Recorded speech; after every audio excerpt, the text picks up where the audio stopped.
تو ایک میسیج تو ایران کو یہ تھا کہ دیکھیے ہم حوثیوں کو تو تباہ و برباد کر رہے ہیں، لیکن اگلا نشانہ آپ بھی ہوں گے اگر حوثیوں نے ایک کارروائی نہ روکی.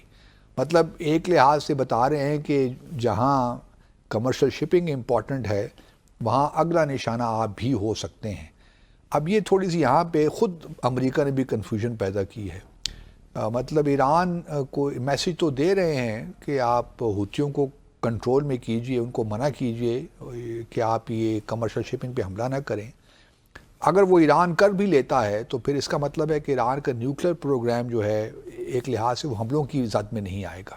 صحیح. تھوڑی سی کانٹرڈکشن مجھے اس میں نظر آتی ہے. بٹ ان اینی کیس اب جو دیکھنا یہ ہے کہ کیونکہ کچھ بہت سے لوگوں کا پہلے یہ بھی خیال ہے کہ حوثیوں کی جو اسٹرائکس کر رہے ہیں امریکہ، اس سے حوثیوں کو زیادہ نقصان نہیں ہوا، کیونکہ بہت سے جو ان کے ایسٹس ہیں وہ سارے انڈر گراؤنڈ ہیں تو وہ بھی انٹیکٹ ہیں. صحیح. حوثیوں کو کوئی فرق نہیں پڑا. ان کی جو کیپیسٹی ہے ممکن ہے کسی حد تک ڈیمیج ہوئی ہو، کچھ ڈیمیج ہوا، لیکن لاس کو اتنا زیادہ نہیں ہوا کہ ان کی جو کیپیسٹی وہ ختم ہو گئی ہو. مین وائل دیکھیے جو اصل چیز ہے ایران کے لیے، ایران میں سمجھتا ہوں کہ ایران کی خواہش تو یقیناً ہوگی کہ وہ نیوکلیر ویپنز ایک ایٹمی قوت بنے. لیکن اگر اس بار امریکہ اور اسرائیل نے حملہ کر دیا تو پھر تو ایران کو ایک بڑا اچھا جسٹیفیکیشن مل جائے گی اچھی کہ بھئی دیکھیے اگر ہمارے پاس نیوکلیر ویپنز ہوتے تو ہمت ہوتی اسرائیل کی یا امریکہ کی کہ ہم پہ حملہ کرتے. بالکل ہے نا، ایک ڈیٹرنس تو پھر کریٹ ہو جاتا ہے. جس طرح دیکھیں نارتھ کوریا نے بھی عرصہ پہلے جب اس کو خطرہ محسوس ہوا امریکہ کی جانب سے تو انہوں نے نیوکلیر نان پرولیفریشن ٹریٹی سے وڈرا کر دیا. حالانکہ اس سے پہلے بھی ان کے پاس نیوکلیر کیپیبلٹی تو تھی. جس طرح ایران کے پاس کیپیسٹی تو ہے، اگر وہ چاہیں 60% سے 90% تک لے جائیں انریچمنٹ اور 2-3 ہفتوں میں وہ نیوکلیر وار ہیڈز ہی بنا سکتے ہیں. جی.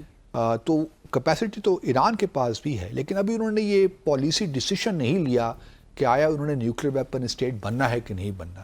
اس کے لیے ان کے لیے ضروری ہوگا کہ وہ این پی ٹی سے پہلے وڈرا کریں یا ایک نوٹس کم از کم دے دے. اور این پی ٹی کے اندر یہ کلاس موجود ہے کہ اگر آپ کی نیشنل سیکیورٹی کو خطرات لاحق ہوتے ہیں تو آپ ان وجوہ پہ آپ نیوکلیر نان پرولیفریشن ٹریٹی سے وڈرا کر سکتے ہیں. لیکن وہ بہرحال ایک UN سیکیورٹی کونسل کا بیچ میں ایک رول آتا ہے کہ وہ اس کو پھر دیکھے گی کہ آیا جسٹیفائیڈ ہے کہ نہیں ریزن، کیونکہ امریکہ اور رشیا تو اس وقت ایران کے ساتھ ہی کھڑے ہیں نا. تو اس وجہ سے وہ بھی شاید ایک پاسبلٹی امریکہ یہ بھی دیکھ رہا ہوگا کہ اگر ہم نے ایران کی نیوکلیر فیسلٹیز کو اسٹرائک کیا تو اس کا نتیجہ یہ بھی نکل سکتا ہے کہ ایران پھر این پی ٹی سے وڈرا کر جائے. اور یہ ایک بہت بڑی بات ہوگی. پھر یہ ایک ڈومینو ایفیکٹ ہوتا ہے. اس کا معنی پھر یہ ہوگا کہ این پی ٹی اگر ایران اس سے وڈرا کرتا ہے اور پھر نیوکلیر ویپنز اسٹیٹ اپنے آپ کو ڈکلیئر کر دیتا ہے تو پھر سعودی عرب بھی ہے، اس کے بھی معاملات ہیں. وہ بھی چاہے گا کہ میں بھی اس خطے میں پھر میرے پاس بھی نیوکلیر ویپنز کیپیبلٹی ہونی چاہیے. پھر مصر بھی چاہے گا، وہ بھی ایک بہت بڑا ملک ہے. تو یہ اس کا پھر کوئی اینڈ نہیں ہے. اس وجہ سے ابھی میرے حساب سے ایران کی گو کے اس وقت جو کیپیبلٹیز ہیں خاص طور پہ ایئر ڈیفنس کی، وہ کوئی بہت زیادہ انونسبل جسے ہم کہتے ہیں وہ نہیں ہے. اسرائیل اور امریکہ دونوں کے پاس یہ قوت ہے کہ وہ اس کو پینیٹریٹ کر سکیں. لیکن اگر چائنا اور رشیا ایران کے ساتھ مل جائیں تو کیا وہ ملیں گے نہیں نا، کیونکہ ایسا کوئی ایگریمنٹ ان ممالک کا نہیں ہے. ڈیفنس کوآپریشن ٹھیک ہے، ان کے اکنامک ریلیشنز بھی بہت اچھے ہیں. ایران ڈرونز بھی دے رہا ہے، شاہید جو ہے روس کو اور بھی بہت مدد کر رہا ہے یوکرین کی جنگ میں. لیکن کوئی ڈیفنس پیکٹ نہیں ہے ایز سچ جو کہ اسرائیل اور امریکہ کے درمیان ہے. تو ان کا ایسا کوئی پیکٹ نہیں ہے یا الائنس نہیں ہے کہ وہ براہ راست ایران کی مدد کریں گے. اور پھر دیکھیں کوئی باقاعدہ جنگ تو ہوگی نہیں نا. یہ تو اسٹرائکس ہوں گی اور ان کی نیوکلیر فیسلٹیز کو وہ نشانہ بنائیں گے. یہ تو نہیں ہے کہ وہ گراؤنڈ ٹروپس بھجوا دیں گے اور ایک باقاعدہ جنگ جس طرح عراق میں ہوئی تھی اس قسم کا کام تو نہیں ہوگا. ایران کی نیوکلیر فیسلٹیز کو ٹارگٹ کریں گے، 24-48 گھنٹے کا آپریشن ہوگا. کتنی کامیابی ہوتی ہے نہیں ہوتی وہ ایک اور چیز ہے. لیکن اس میں ایران آبویسلی جو ہے اس کے پاس بھی ایک لیوریج تو ہے، کیونکہ تقریباً 1 لاکھ کے قریب اس وقت بھی امریکی ٹروپس جو ہیں وہ خلیجی ممالک میں موجود ہیں ان کو وہ نشانہ بنا سکتا ہے، اور وہ مطلب اور اس کے پاس کیپیبلٹی نہ ہو، کیونکہ چلیے آئرن ڈوم ہے اور بہت سے ڈیفنس سسٹم اسرائیل کے پاس تو موجود ہیں، اسرائیل کو نقصان نہیں پہنچا سکتا، لیکن ان ممالک میں تو ایرانی، اگر ایران امریکہ کا ہاتھ پیچھے ہوتا ہے تو ایران انٹرسٹ کو تو نشانہ بنا سکتا ہے، ایک فل اسکیل وار پھر ہو سکتی ہے نا، جو کہ پریزیڈنٹ ٹرمپ کبھی نہیں چاہیں گے، کیونکہ ان کا ایجنڈا یہ نہیں ہے کہ وہ اپنے ٹروپس کو کسی طور بھی انوالو کریں، اور چونکہ اس وقت وہ ان کا فوکس اکانومی پہ ہے، یہ جو شوشہ چھوڑا ہے نا، یہ کیونکہ ان کو کامیابیاں نہیں مل رہی، نہ غزہ میں کامیابی ہو رہی ہے، نہ یوکرین کے معاملے میں کامیابی ہو رہی ہے، تو پریزیڈنٹ ٹرمپ کو شوشے چھوڑنے پڑتے ہیں تاکہ تھوڑی سی اٹینشن بھی ڈائیورٹ کریں،